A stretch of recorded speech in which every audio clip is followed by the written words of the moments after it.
boo xamante ne dina war a mën a tax muy régler li nga xamante ne moom mooy les besoins du quartier de sa commune wala gérer sa base politique. exactement kon ñoom xam nañu ne ñi nga xamante ne ñoo nekk ci biir réew mi yor ay postes nga xamante ne ay 5 millions lañ leen di fay wala 4 millions wala 3 millions pour ñi nga xamante ne ñoo yor postes yu gën a mag yi ñeneen ñi seen salaire yi peut-être ay 1 million wala 500 000 que sais-je waa léegi yow nga fa ni citoyen bu dem par exemple seeti benn leader am boo xamante ne moom moo yor benn poste et cetera bu ko demee seeti bu ko joxlee dara lan lay wax.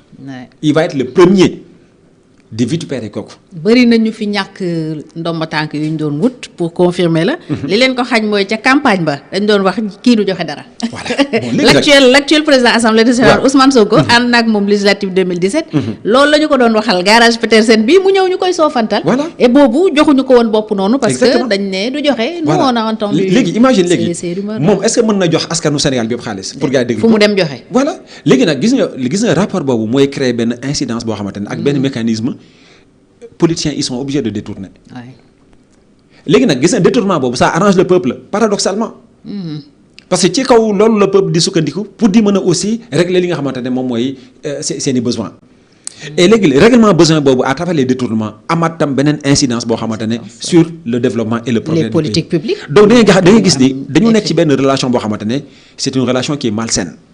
moo tax gis nga Fatou boo bëggee régler mbir mi mënoo ko régler en vase clos.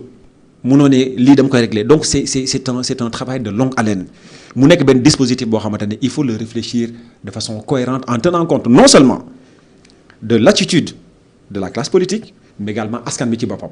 mais c'est au-delà même de l'aspect politique c'est un problème sociétal. sociétal donc lii régler ko et même culturel. oui régler ko du nekk lu simple. moo tax la question on s'attendait à une rupture systémique comme ni ñu ko waxee woon peut-être mu nekk ay ruptures yu profondes. mais là je pense que on a raté le coche. foofu nag la volonté bi di amee solo. ok volonté te askanu Sénégal xam nga lu ñu xamul citoyen dama leen ko wax souvent man leen gis nga nit ki bu demee détourné ñëw may la 50 000 wala yow nga jàpp ne waa ji dafa baax ak yooyu. gañe woo dara. yow gañe woo dara alors que bu ñu jaarale woon xaalisu Sénégal ci yoon. yow au lieu nga am 50 000 peut-être yow di nga am 500 000 par mois. c'est vrai parce que dañuy investir def des investissements yoo xamante ne qui sont qualitatifs. sa doom dina jàng sa école bu baax soo demee hôpital di nga faju. absolument donc loolu moo tax gis nga réformes yi il faut les envisager en tenant compte également du besoin de transparence non seulement du politique vis-à-vis du peuple mais du peuple également vis-à-vis du politique.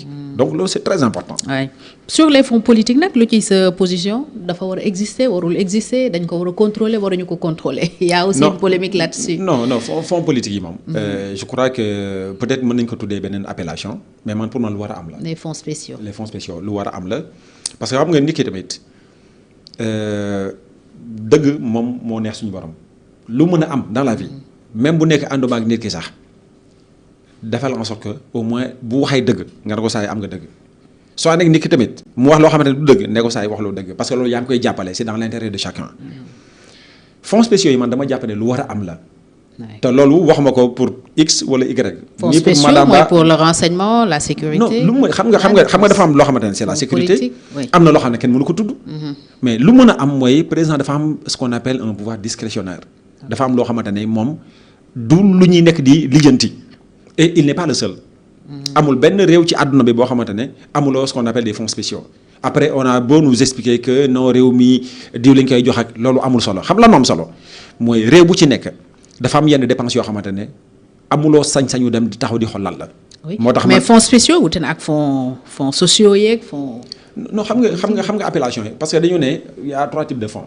man du c'est même pas ça le plus important parce que dañu naan la am nga fonds politique am nga fonds spéciaux am nga fonds sociaux et cetera mais li am solo ba am solo xam nga mooy lan mooy dafa am yenn dépenses yoo xamante ne. tey boo ko naree jàllale sur le circuit officiel bu naree jàppal le circuit officiel rek kon mën na jur benn gàllankoor boo xamante ne conséquence bi dina mën a gën a garaaw bu nekkee da nga ko bàyyi noonu donc man je pense que.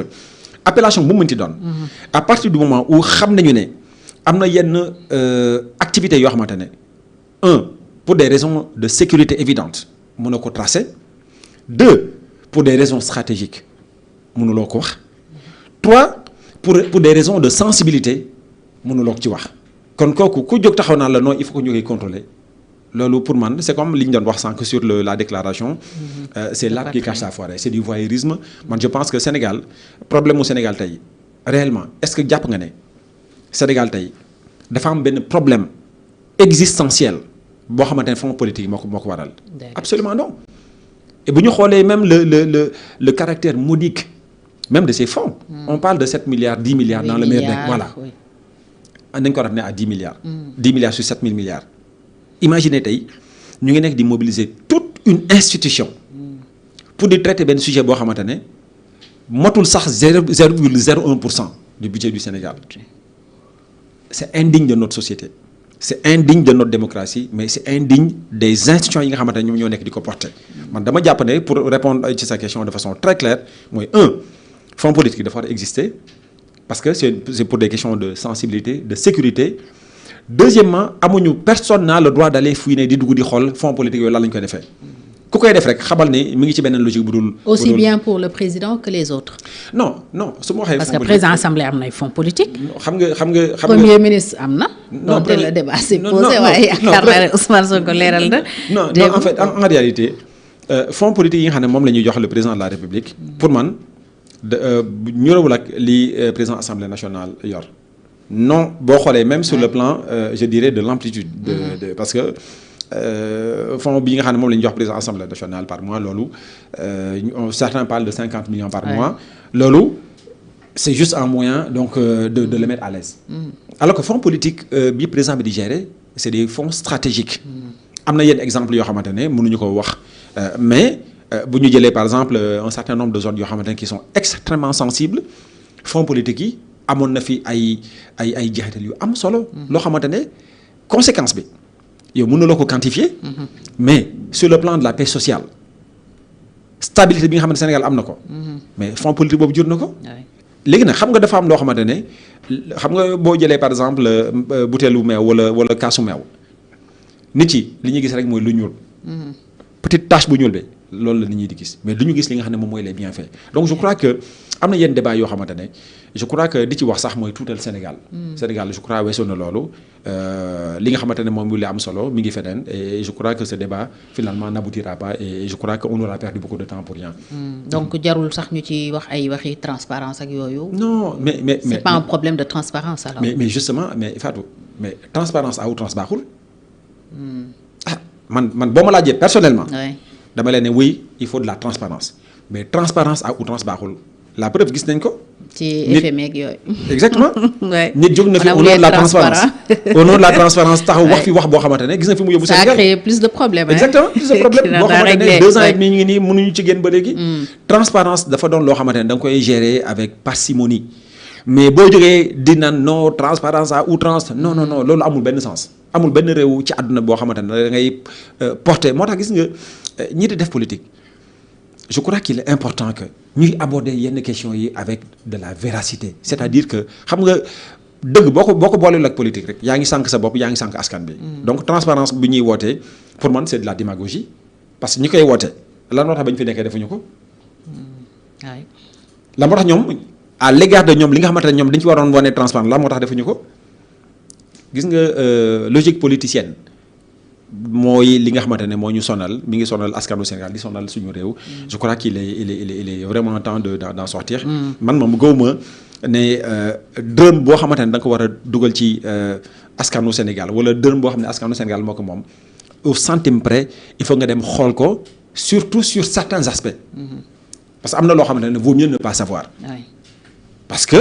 loolu mooy jàmm au nom de la raison d'État. au nom de la raison d'État au nom de la sécurité de l'État donc je crois que aller vers une logique de transparence c'est tout à fait utile ndax gouvernance dafa soxla transparence mais transparence en outrance au point de déshabiller le roi loolu non yow sa buur waxuma dans le cadre du Sénégal je fais exprès d'utiliser le terme de roi quand on déshabille le roi kon foofu en réalité c'est le peuple tout entier qui se retrouve nu kon dans le cadre du Sénégal qui est une république am na loo xamante ne mooy permettre entre autres de garantir la stabilité de l'État notamment sur un certain nombre de sujets kon loolu bu ñu fa nekkee am na loo xam ne jaruñu koy saytu jaruñu koy xool parce que amulul askan bi benn njëriñ te loolu tamit même bu ñu gisoon fan la xaalis Sénégal di dugg lan mooy doon la conséquence.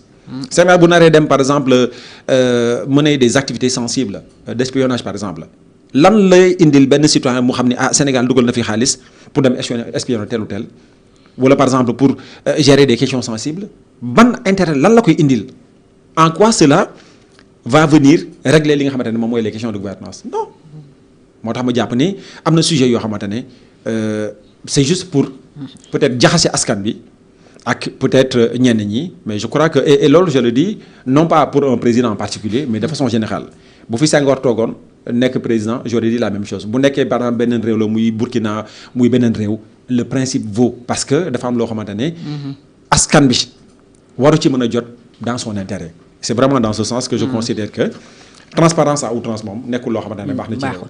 donc yow en toile de fond ci réforme yooyu pour tëj chapitre bi.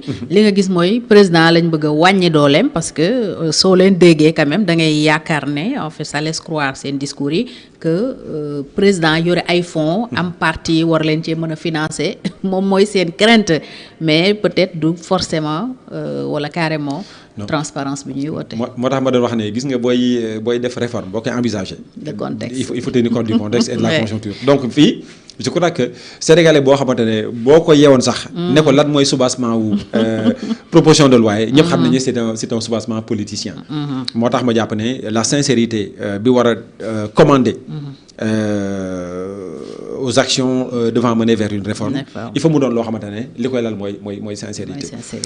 donc moo tax lii moom ni ko ci Jacques Chirac doon waxee tout ça va faire pchit ci la ñaar jëm. alors faut-il craindre une